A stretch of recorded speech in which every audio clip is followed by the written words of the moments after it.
astronomy for mental health. Often, of course, we hear about mental health concerns, especially among the younger people in our astronomical community. And Dominic is going to give us a perspective on other aspects of this matter. Dominic has a background in social work and humanitarian assistance and medical social work, and he is very passionate about helping people find their strengths and overcoming barriers. And he is doing that now for the IAU at the Office of Astronomy for Development. And I was very surprised by this topic, and I'm very curious to hear, Dominic, what you have to tell us. So please take the floor. Thank you. Thank you for the introduction. Okay, let me see. I made some slides. Let's see if it will share nicely for us.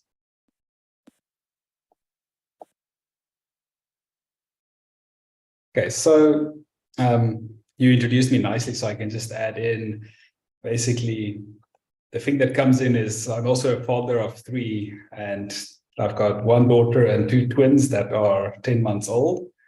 So a lot of the search for mental health and coping mechanisms is also a personal journey of finding ways to stay sane with all the little ones. So before I go too far, I'm sure you guys are quite acquainted with the IAU. I just want to give a little bit of background for people that might be watching the live stream or viewing it at a later stage. So the big differentiation is where the IAU is like the custodian of the scientific side of astronomy. Our office at the Office of Astronomical Development really looks at how can we use all these resources and things that are available and benefit society, benefit the general public, and really make astronomy accessible. Now, the IAU is broken up into various sister organizations. So the Office of Astronomical Development, we've got Office of Astronomy Outreach, Office of Astronomy Education, and we've got the Training and Advancement arm. Now, we do all interact with each other a lot, and in this talk, I'll go over the OAD a bit, and it will cover what sets us apart. So we'll look at the OAD, how we handle projects through the call for proposals, briefly on the flagships, and then majority of today's talk is going to look at the flagship that I am involved with, which focuses on mental health.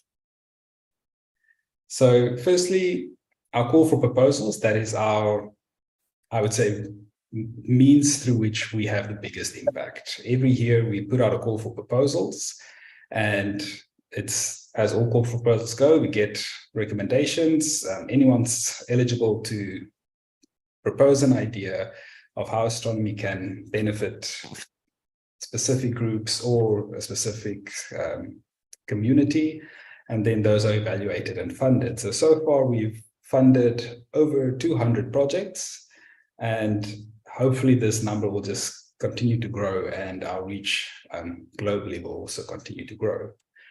Now, from those call for proposals, there are clear themes that come through, and those are needs that seem to indicate that there's really a need for more structured intervention and more intervention that builds towards a more sustainable approach.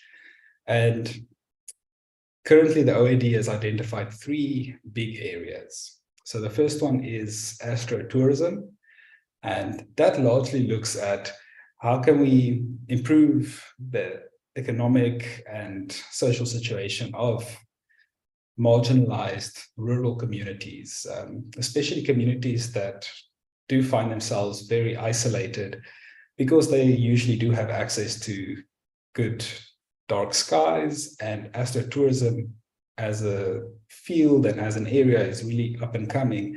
And we really want to see how can we support the community to benefit from that, so that at the end of the day, the community, they're the ones that would benefit, get the businesses going, and it wouldn't just be as a third party setting up these tourism enterprises, but it would be the community themselves that benefit.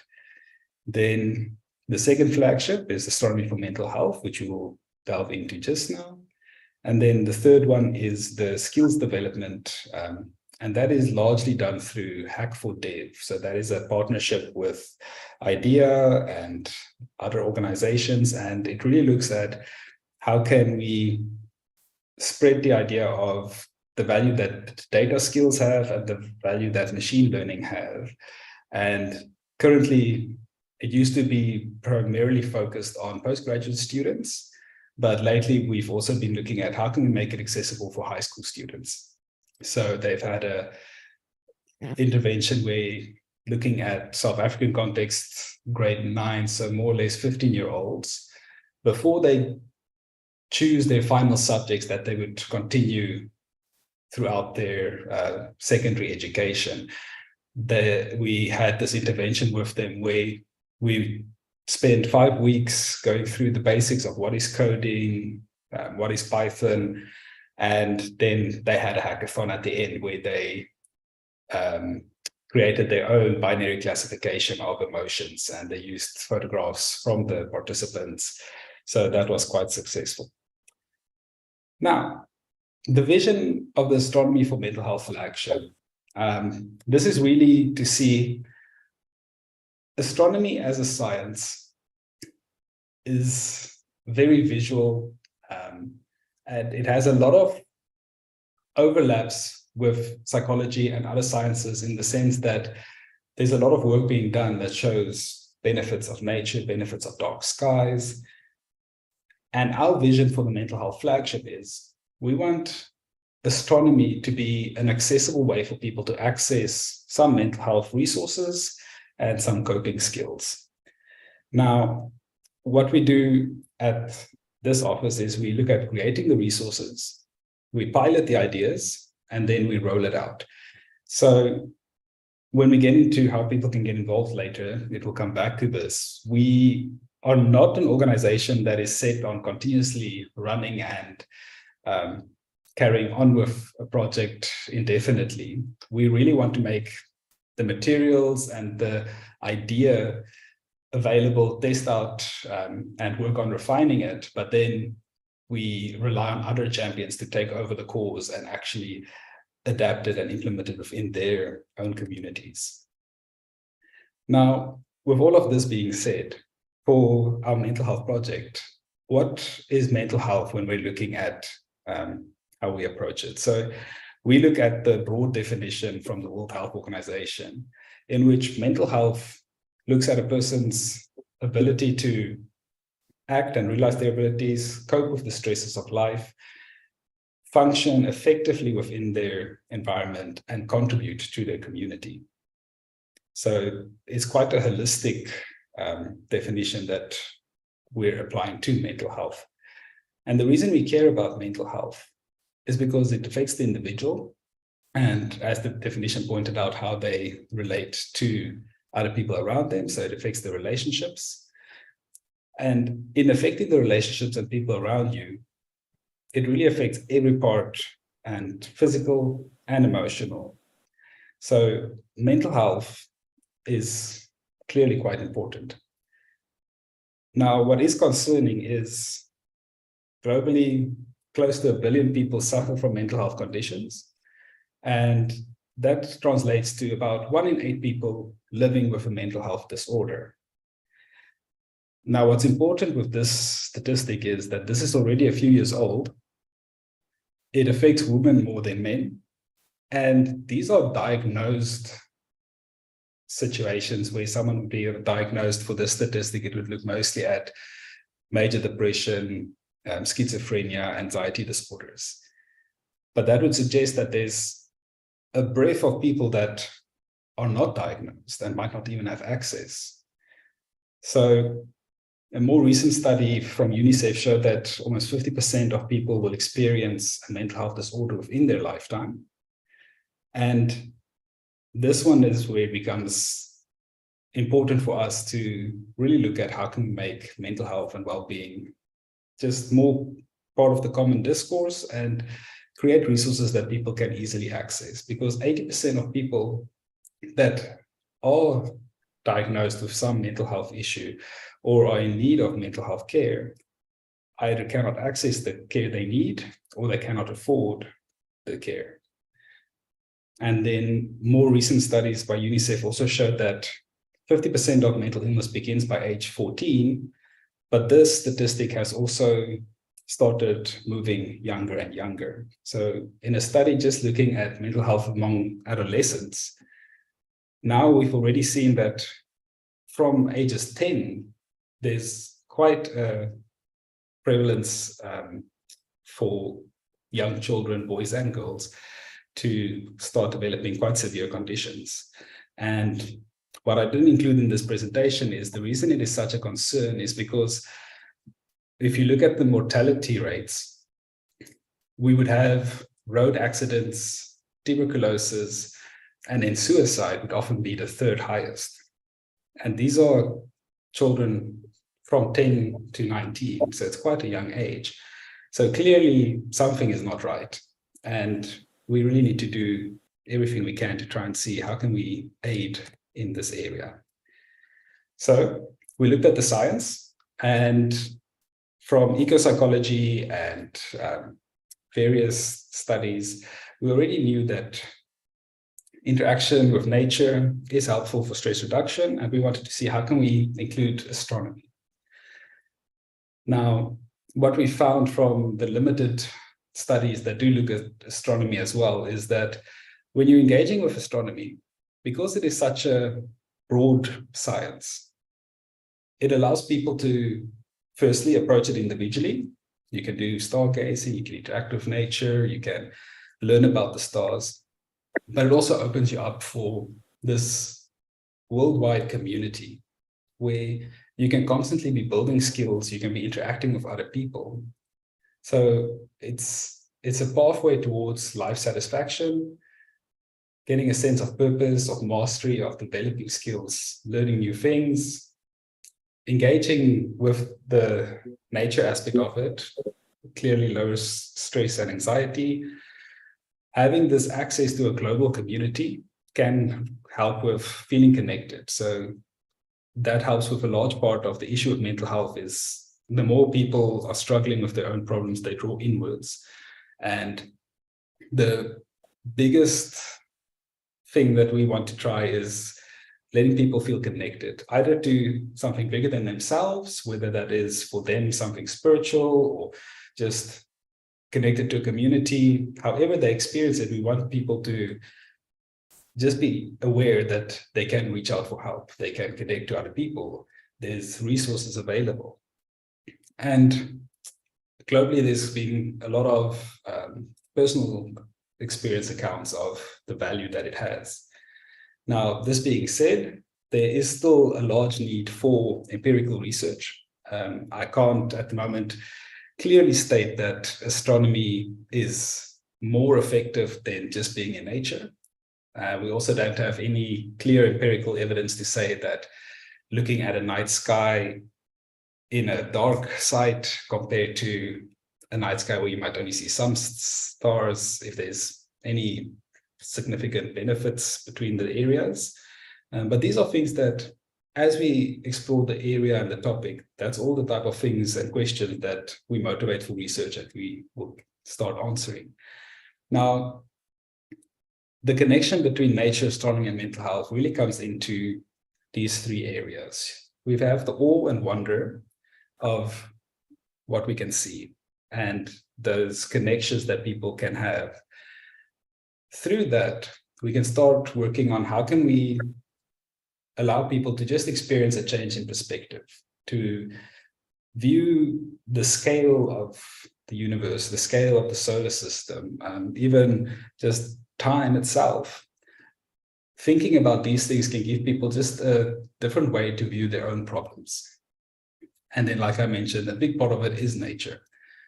Mental health is a holistic thing, so it's part of all of us, it's part of our environment, and everything plays a part in it. So nature is one big protective factor, And that is also why we do think it is important to assist with programs that protect the dark sky, protect nature, protect the environments that people find themselves in. Now, one way that we function is we made guidelines. I'm not going to spend too much time on this. These are publicly available, and this is for mainly targeting mental health professionals or astronomers, and it goes through ideas of how they can incorporate mental health into their projects or interventions. So these are updated annually, and it's just a tool to help someone get started if they wish. Now, I'm hoping it does play, otherwise I can talk everyone through it, but I'm going to show a video that's an introduction to one of the narratives that we try and do to just get people to start thinking about astronomy and their problems in a different way. So as it plays, if it does struggle to play, I won't be able to see from my side, so then please just write in the chat.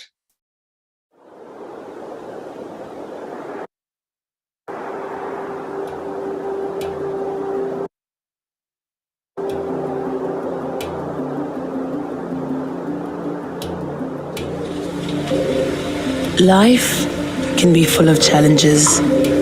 They can feel like a storm brewing inside of us, a hurricane that threatens to consume us, and our natural response is to fix the problem. We go inward facing, shrinking within ourselves, cutting ourselves off from others' support. But just as every storm eventually passes, and the sun sets each day, we can rest assured that our problems and challenges will change.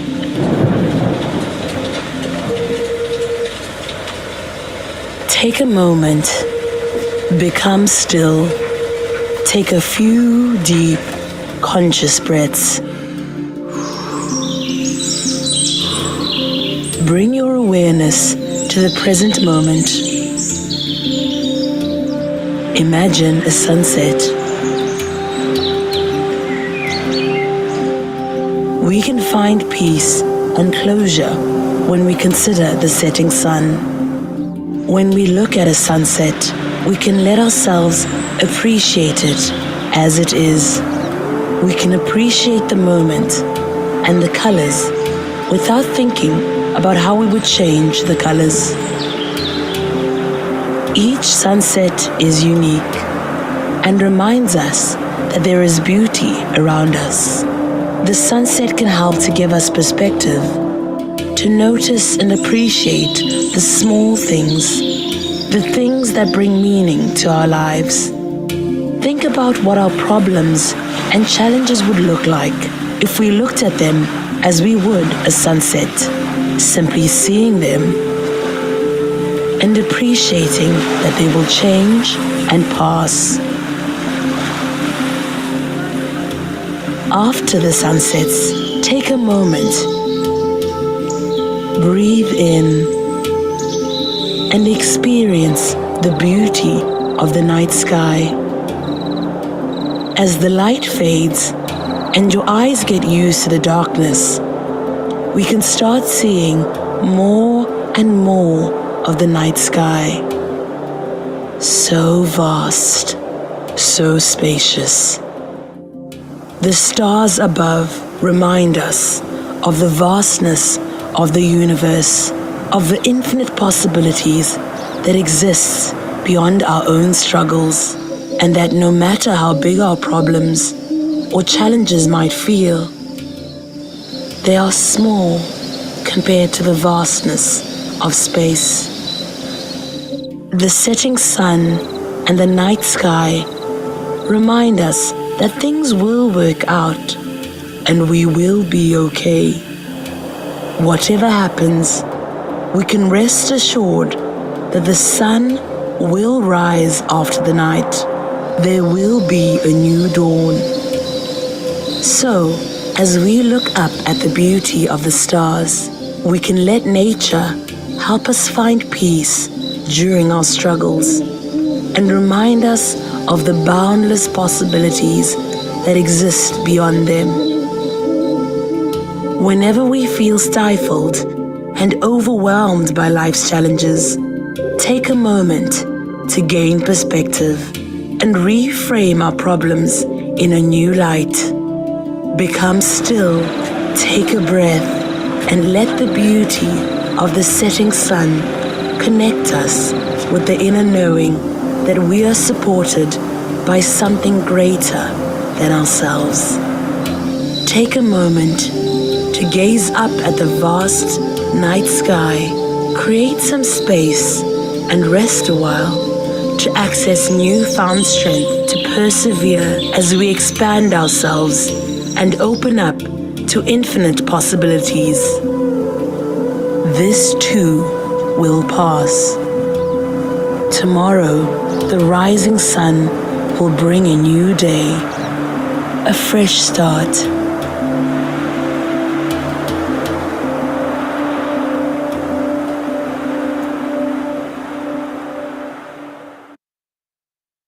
So hopefully that was a bit of a intermission from my voice, because I have been told it's a bit monotonous. So for when we get to how can people actually engage? First and foremost, as we mentioned throughout, is mental health and well-being is holistic. So it is what spills over in your actions, in your emotions, in everything that you do in your day-to-day actions. So the very starting point of engaging is taking care of yourself. So putting your self-care as a priority. And I think that is more valuable than any outreach or interaction you would have with other people. Because if you're going to take the effort to take care of your own mental health, that is when you equip yourself to be in a space where you can actually start meeting the needs of the communities that you're trying to reach. Now, when we talk about opportunities to engage, currently, as the OAD, we can offer workshops.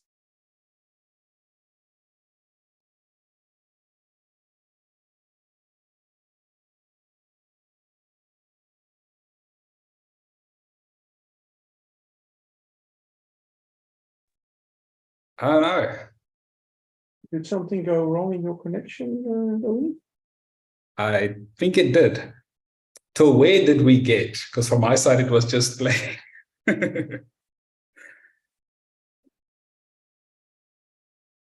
We got to your first slide past the movie. The movie played just fine. Okay, cool. Okay, so we're And at then you engagement. started telling about the resources for engagement. Yes. Okay. I'll do the rest then without the slides, just in case, because I'm not sure what went wrong there. So yes, so with engagement, I would say the first point is self-care. You need to equip yourself to be able to meet the needs of those you're trying to reach out to. And as I mentioned, for the OAD, we can assist with tailoring workshops, materials, videos that could assist.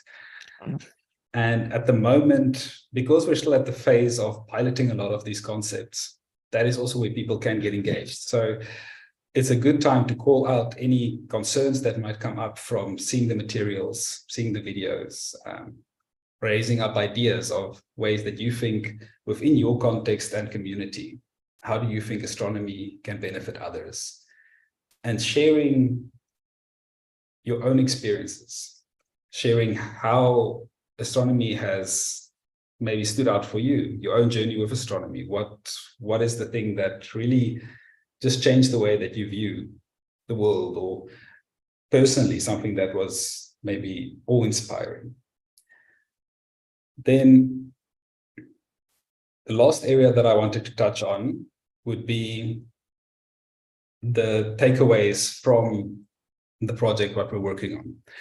So at the moment, we are quite set in astronomy being used as a tool.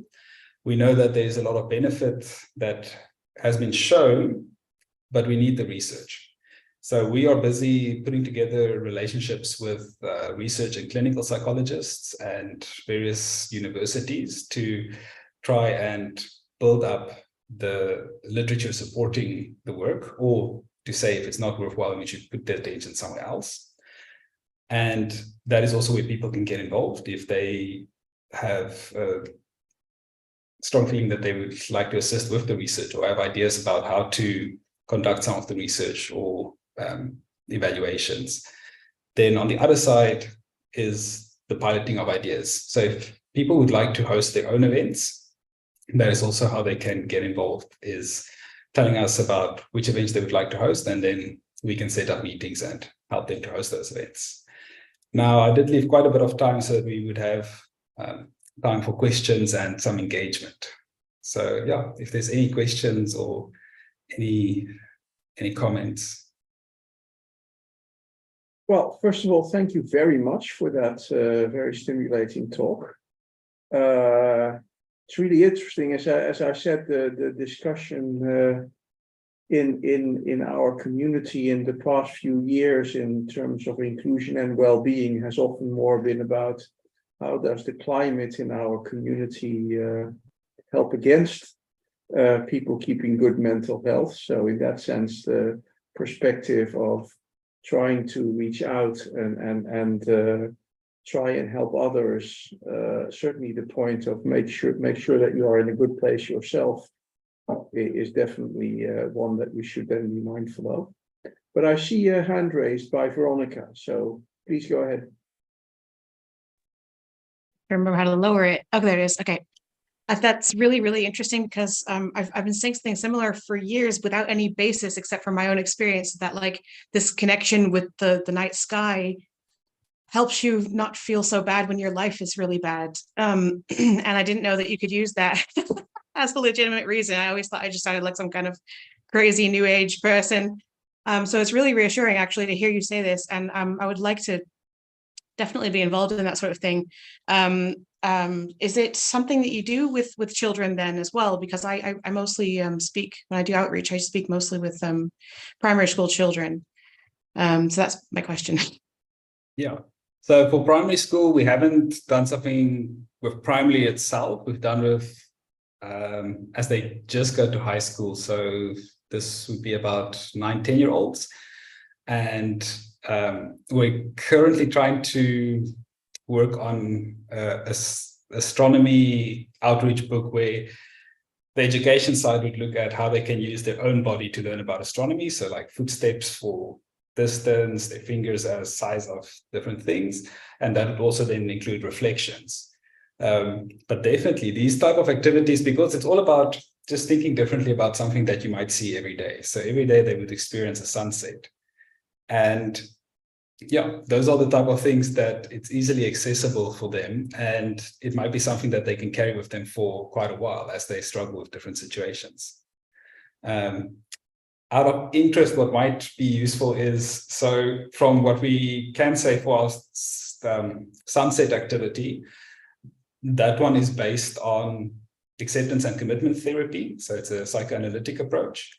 And also we looked at the bioscience of just the act of physically looking up. It straightens out your posture, increases blood flow, you get more air into your lungs. So those are the scientific things that we can say so far back it. But like I mentioned, we'd have to do, on all these interventions, we are working towards trying to see how can we do empirical studies to really say, is it more effective than something else? I guess you need the psychologist then. I actually have to run to another meeting, but thank you so much. I'm really glad I tuned in. Thank you. Dominic, one issue that occurred to me while I was listening to this is that often a problem that you have when you are trying to reach a specific group is that those people might not be the ones that you reach if you just generally do outreach, right? And so specifically, we have discovered here, and I think in many places in the world, that is true for underrepresented minorities. I could well imagine that people who are mentally not in a good state are also not immediately people who say on a Friday evening, hey ho, let's go out and do stargazing, right? So have you what ways have you found of specifically engaging with groups of people who might need, who might benefit from this? So what we've done so far is we've had two groups, a young student group, and we had a group hospital for bipolar and schizophrenic people who needed full-time care.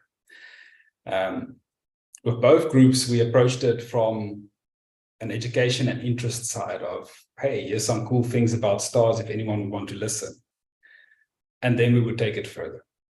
Luckily, astronomy, even if sometimes it is because they confuse it with astrology, people are quite eager to listen to what's happening and just hear something interesting.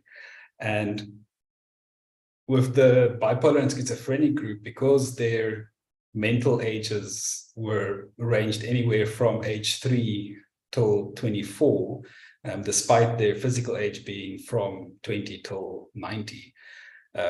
We also did a lot of work of approaching it through art. So they could play some games, do different art activities. And then we would try to see how far can we take it with getting them to think about these different ideas. But that is a very good point. I think it is difficult because each person is so unique and individual. And also, like you say, people that are struggling, usually they're struggling for a reason. It's because they don't have a broad network available and they're not aware of all these things that they can go listen to and interact with. So that is something that we are trying to work with indirectly, is we always encourage people to almost like refer, like if you know of someone that is struggling, reach out to them, try and get them involved. But that is one that I don't have a clear answer on. How do we actually really reach those people that might need the resource, but due to their mental health being what it is, they are isolated from it? Okay, thank you. Judith.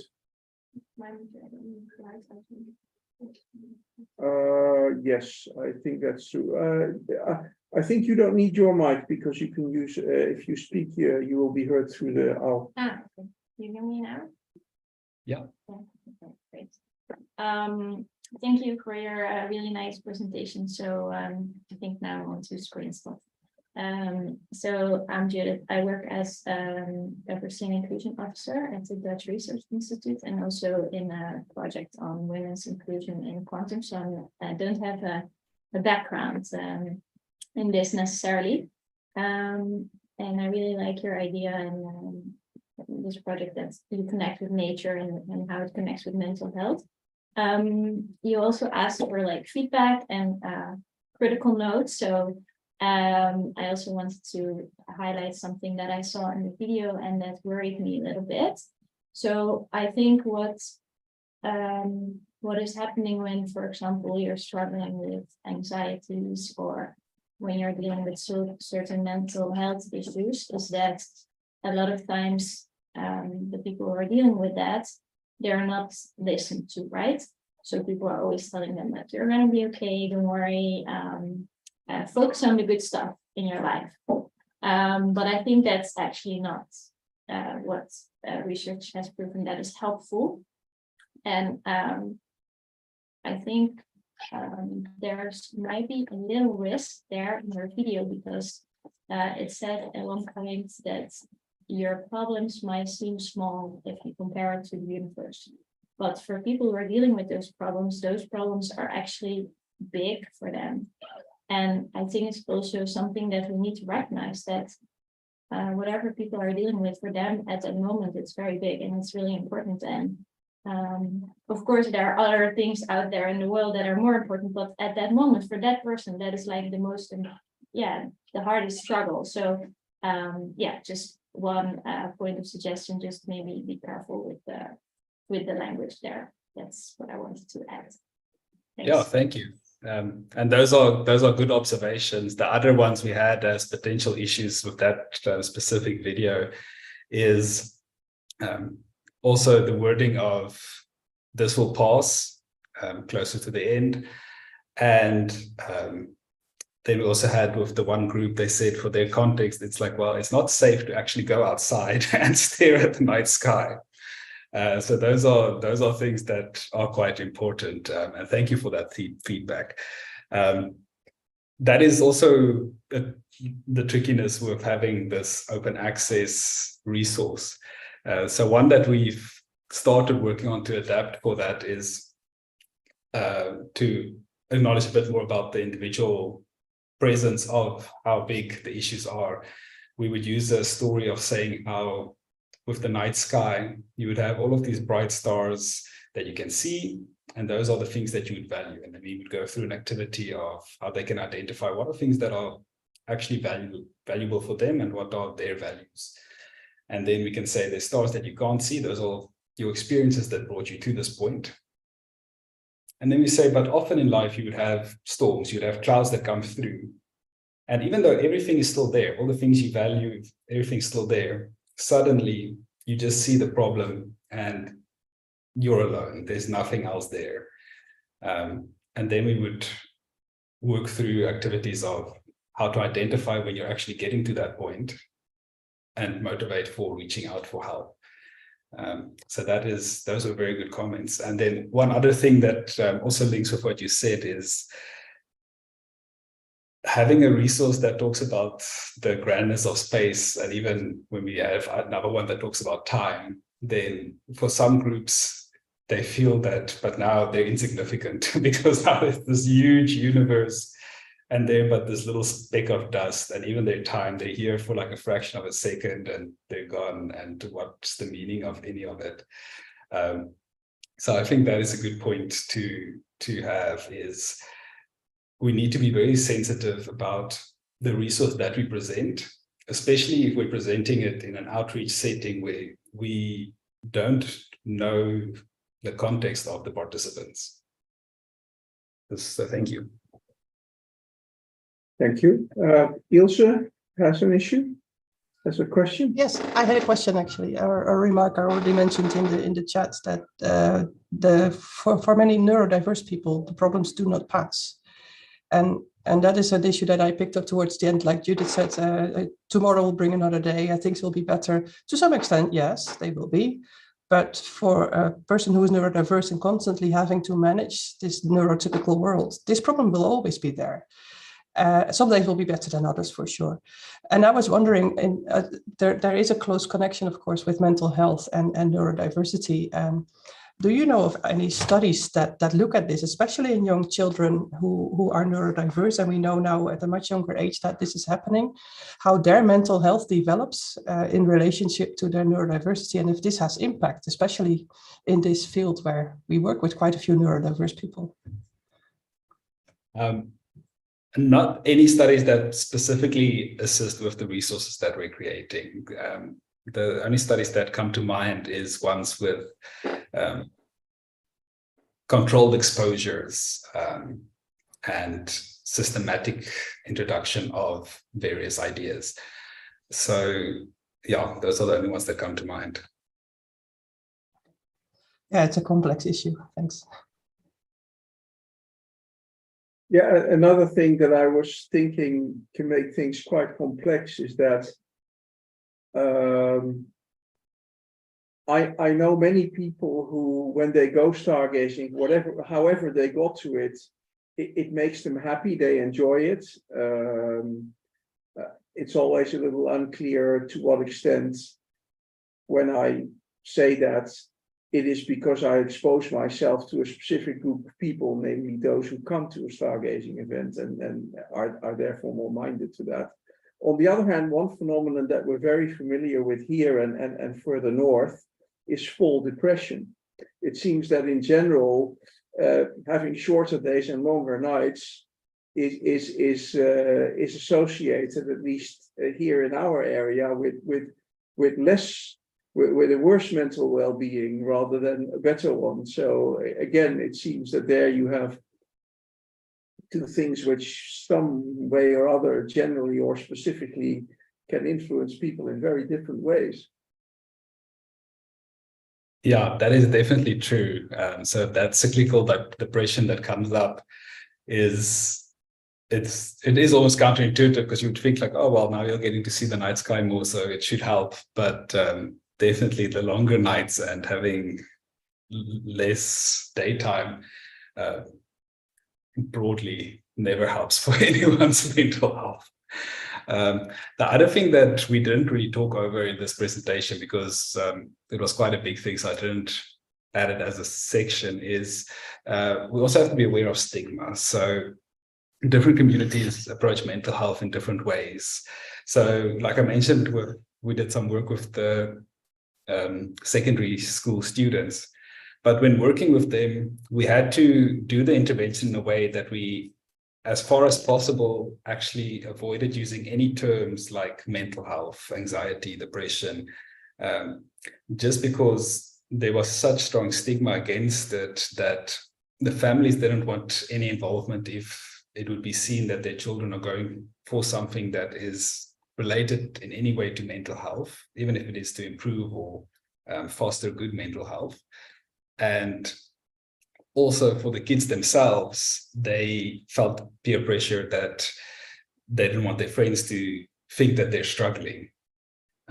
So yeah, with them, the creative way we worked around it is having cycling sessions with a broader selection of the school, so that it wasn't like there's a few handpicked students or like that. And then with the parents, it was going through a lot of motivation for that. We're going to focus on the educational side, and it does have some benefit for the well-being, but for the students specifically, the program was focused more on the education aspect of astronomy. Okay, thank you. Are there any other comments or questions from anyone in the audience? Here in the room, maybe, people who can't hit the button. You have, yes. Thank you, Judith. Yeah, just coming back to the point of this, I think it's also very important that we, or I don't know to what extent you already did it, because of course with limited time now in your presentation, to distinguish like neurodiversity from like mental health problems and to see where's the overlap and where not. But I think in one of your slides, I saw autism there as well, but that that in itself, of course, is not like a mental health problem.